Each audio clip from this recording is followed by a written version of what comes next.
আসসালামু আলাইকুম গাইস, সবাই কেমন আছেন? আশা করি সবাই ভালো আছেন। তো বর্তমানে আমি রয়েছি প্রোডাকশন। যারা এখানে আসেন না অবশ্যই চলে আসবেন। আমি শুধু আপনাদেরকে ভিউটা একটু দেখাই গাইস।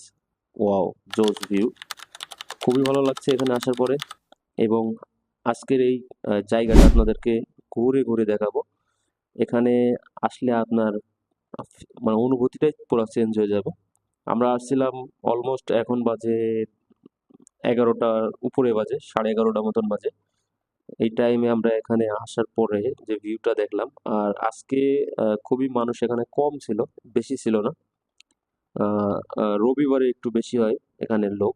তো যাই হোক, আমরা আজকে এই ভিউটা আপনাদেরকে দেখাচ্ছি। দেখেন গাইস, সমুদ্র সৈকতে আসলে আসার পরে কিন্তু মন মানসিকতাই চেঞ্জ হয়ে যায়। যাদের মন খারাপ থাকে তাদের মনও ভালো হয়ে যাবে সমুদ্র সৈকতে আসলে। তো যারা মালয়েশিয়ায় আছেন, অবস্থান করছেন, অনেকে ঘুরতে চান, জায়গা পান না, তারা চলে আসেন প্রোডাকশন এই জায়গায়। খুবই সুন্দর। গুগলে সার্চ দিয়েও আপনি এখানে আসতে পারবেন, গ্রেপ দিয়েও আসতে পারবেন।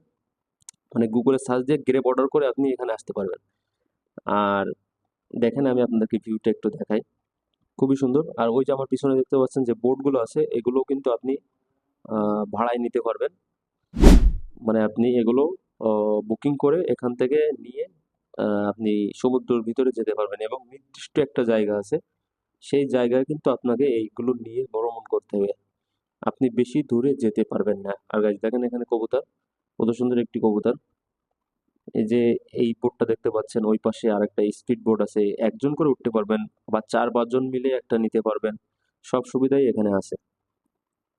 দেখেন, আর এই পানিটাও কিন্তু খুবই পরিষ্কার, খুবই পরিষ্কার পানি। এবং এই পানিটা আছে নোনতা পানি।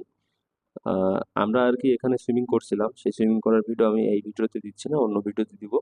এবং যারা যারা এখানে আসছেন সবাই অবশ্যই কমেন্ট বক্সে জানাবেন যে আপনারা আহ, আহ, কে কোথা থেকে দেখছেন, এবং এখানে যারা এসেছেন অবশ্যই কমেন্ট বক্সে জানাবেন গাইস। আর এই যে বালুটা আছে, বালুটাও খুবই সুন্দর। আহ, এখানে কিন্তু টেম্পারেচার অনেক ছিল, কিন্তু বাতাসের কারণে টেম্পারেচার বোঝা যাচ্ছিল না। তো যাই হোক, আমি এই রিলস মিউজিক আমি মিউট করে দিয়েছি, কারণ মিউজিক দিলে কপিরাইট আসতে পারে। আপনারা যারা এখনো মালয়েশিয়া থেকে বিভিন্ন জায়গায় ভ্রমণ করার জন্য ডিসিশন নিচ্ছেন, তারা এই জায়গাটায় সহজে চলে আসতে পারবেন। গ্রেপ দিয়ে আপনি চলে আসতে পারবেন এখানে।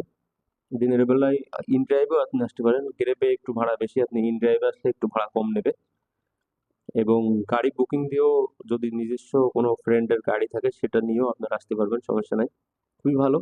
এবং এখানে আসার পরে আমার খুবই একটা অন্যরকম ফিলস হচ্ছে, আপনাদেরও হবে অবশ্যই। তো আজকের ভিডিওটা এই পর্যন্ত। সবাই ভালো থাকুন, সুস্থ থাকুন, আল্লাহ হাফেজ।